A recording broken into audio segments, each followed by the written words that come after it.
Pembe ve Apo boşanıyor. Çünkü dizide yeni bölümü başlatacak bomba olay ve kaçırmamanız gereken ince detaylar beklenmedik senaryoların başlangıcı olacak. Işıl ve Apo ile ilgili çok net bir senaryo sinyali verildi. Fatih ve Doğa'yı bekleyen ve yakın zamanda Fatih'in yapacağı şok hamle tüm işleri yeniden karıştıracak.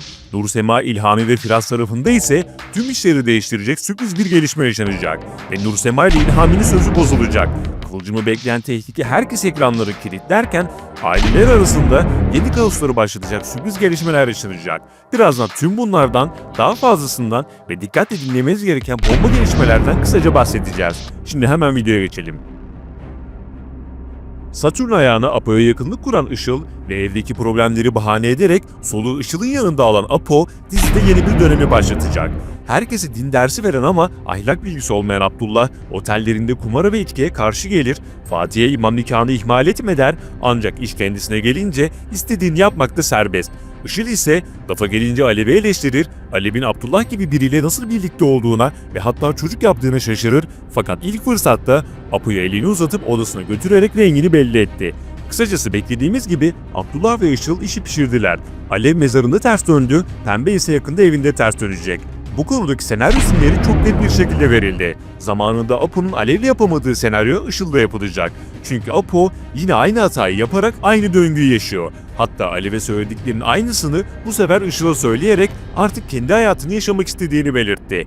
Pembeyi ikinci defa aldatan Apo, ahlaki çöküşün ve sorumsuzluğun simgesi oldu. Üstelik Alev'den yaptığı bebeği unuttu bile, hiç ilgilenmiyor. Işıl'la birlikteliğe başlayan Apo'nun içsel çelişkileri ve ahlaki yozlaşması daha da belirgin hale gelecekken, aynı zamanda dizide yeni entrikalar ve güç mücadeleleri başlayacak.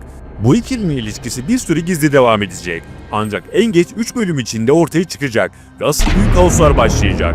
Durumdan şüphelenen ilk isim ise Asude oldu. Bu konuyla ilgili Asude'den sürpriz hamleler gelebilir. Bu durum ortaya çıktığında ise geçmişte Alev'i sevdiğini söyleyerek Pembe'den boşanmak isteyen Abdullah bu defa Işıl'ı sevdiğini söyleyerek Pembe'den kesin olarak boşanmak isteyecek. Işıl da bu süreçte farklı yüzünü gösterecektir. Pembe'nin düşeceği hali ise zaten az çok tahmin ederseniz. Hatta Pembe'nin duygusal tepkisi belki de intikam ya da affetme üzerine kurulacak bir karakter dönüşümüne zemin hazırlayabilir. Ayrıca Kıvılcım, Doğa ve diğerlerinin bunu öğrenmesi yine iki aileyi karşı karşıya getirecek. Muhtemelen Kıvılcım, Işıl'la olan iletişimini kesecektir. Apo'nun geçmişte yaptıkları ve Alev'in ölümünden sonra Işıl'la olan yeni ilişkisi aile içinde daha fazla çatışma ve sırların ortaya çıkmasına neden olacak. Elbette tüm bu bahsettiklerimiz bir bölümde değil birkaç bölüme yayılarak yaşanacaktır. Şimdi gelelim diğer sürpriz gelişmelere ve bomba olaylara. Fatih ve Doğa'ya ve Fatih'in yapacağı şok hamleye geçmeden önce Nursema, İlhami ve Firaz konusuna değinelim. Evet, beklenildiği gibi İlhami ve Nursema sözlenmişti ancak bu durum çok fazla uzun sürmeyecek. Çünkü öyle olaylar yaşanacak ki ortada söz falan kalmayacak. Nursema'nın İlhami ile yapması beklenen evlilik işi askıya alınacak gibi duruyor. Daha şimdiden işler karışmaya başladı. Firaz'ın Nursema ile iletişimini koparmaması, Nursema'nın Firaz'la konuşmaktan hoşlanması ve hatta yüzünün gülmesi, İlhami'nin Firaz'a Nursema ile görüşmesinin yanlış olduğunu söylemesi. İşte tüm bu detaylar işlerin gidişatını tamamen değiştirecek. Öncelikle Firaz ve İlhami'nin arası bozulacaktır. Hatta İlhami'nin farklı bir yüzünü görebiliriz. Firaz ne olursa olsun Nursema ile iletişimini koparmak istemeyecek. Nursema ise İlhami'nin soğuk davranışları ve uzak durması sebebiyle zorla bir evlilik yapmak yerine daha farklı bir seçeneğe doğru ilerleyecek. Bu seçenek ise Firaz olacak. Kısacası önümüzdeki bölümlerde Nursema ve Firaz evliliğe doğru giderse şaşırmayız. Zaten önceki videolarda da bahsettiğimiz gibi senaryo açısından Nursema ve Firaz'ın evlenmesi çok daha olaylı ve gelecek bölümler açısından kaos dolu olur. Nursema'yı istemeyen Asude'nin Pembe ve Abdullah'la dünür olması bile yeni kaoslar için fazlasıyla yeterli olur. Ayrıca diziye Defne adıyla yeni bir karakterin geleceğinden bahsetmiştik. Dizide kısa süreli olması beklenen Defne, eğer Firaz için gelirse Firaz biraz kafasını dağıtmak isteyebilir. Belki de Nursema bu durumu içten içe kıskanır ve Firaz'a karşı farklı duygular besler. Ancak eğer Defne Fatih için geliyorsa işte o zaman işler daha da karışır. Şimdi gelelim Doğa ve Fatih sürprizlerine. Fatih ve Doğa'nın iki sürprizi ortalığı karıştırmaya yetti. Fatih önce Doğa'yı birlikte yaşayacakları evi hediye etti, sonrasında ise yurt dışında evlendiler.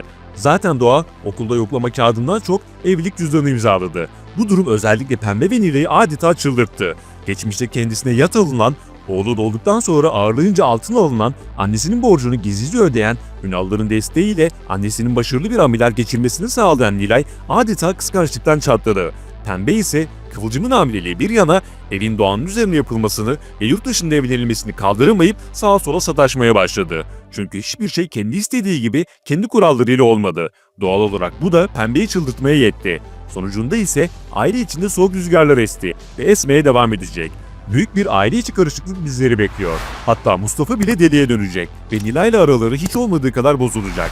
Tüm bunlar yaşanırken Fatih ile Doğa yeni evlerinde yeni hayatlarına başlangıç yapacaklar. Bu ikilinin arası bir süre iyi bir şekilde ilerleyecek.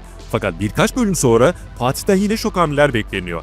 Fatih hem ailesi ve Doğa arasında büyük ikilemlere düşecek hem de potansiyeli olduğu için Doğa'yı yine aldatabilir. Bu oldukça yüksek bir ihtimal. İleriki süreçte muhtemelen Kıvılcım bu konuda Doğa'ya söylediklerinde haklı çıkacak. Fatih ve Apo baba oğul aynı yanlışları yapmaktan vazgeçemeyecektir. Kısacası Fatih ile Doğa için şimdilik işler yoluna gidecekken 3-4 bölüm sonra her şeyin alt üst olma ihtimali çok yüksek. Şimdi gelelim Kıvılcım'ı bekleyen büyük tehlikeye. Ömer ve Kıvılcım hamilelik haberini herkese paylaştıktan sonra tıpkı Doğa ve Fatih gibi yeniden evlenip sıfırdan bir sayfa açmak üzereler. Ömer yeni evi şimdiden ayarladı bile. Tek derdinin Kıvılcım ve karnındaki bebek olduğunu söyledi. Metehan'ı şimdiden unuttu. Belki de Metehan kıskanmakta ve dışlanmışlık hissinde haklıdır. Kıvılcım ise henüz hamileliğine tam odaklanamamışken annesinin durumuyla sarsıldı. Sönmez evden çıktıktan kısa bir sonra bulunacak ve hastaneye götürülerek rahatsızlığı kontrol altına alınmaya çalışacak. Beklediğimiz gibi Sönmez'e demans teşhisi koyuldu. Bu rahatsızlığı olan kişiler uzun geçmişi yani en az 20-30 sene öncesini çok net hatırlarlar. Fakat yakın zamanı ve anlık durumları unuturlar. Bunun örneğini son bölümde gördük. Eğer bu durum kontrol altına alınmazsa Sönmez'i çok daha kötü günler bekliyor olacak. Kıvılcım'ı bekleyen tehlike ise annesinin durumundan dolayı yaşadığı şiddetli bir stres sebebiyle bebeği düşürme ihtimali. Çünkü Kıvılcım'ı oldukça stresli bir süreç bekliyor. Sadece annesiyle ilgili değil, yeni olaylar ve kaoslar da Kıvılcım'ı ciddi anlamda etkileyecek. En büyük destekçisi Ömer olacak ancak bebekle ilgili hevesleri kursaklarında kalabilir. Böyle bir olumsuz senaryoda özellikle Ömer büyük bir hayal kırıklığına uğrar. Hep birlikte izleyip göreceğiz. Öte yandan Sevtap ayrı bir eve yerleştirildikten sonra kimsenin beklemediği hamleler yapabilir.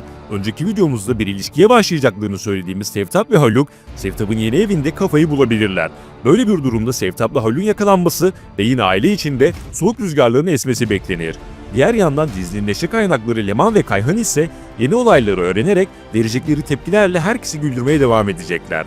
Son olarak dizinin reytinglerine baktığımızda her zamanki gibi açık ara liderlik koltuğunda olduğunu görüyoruz ve bu şekilde devam ederse dizi birkaç sezon daha sürer.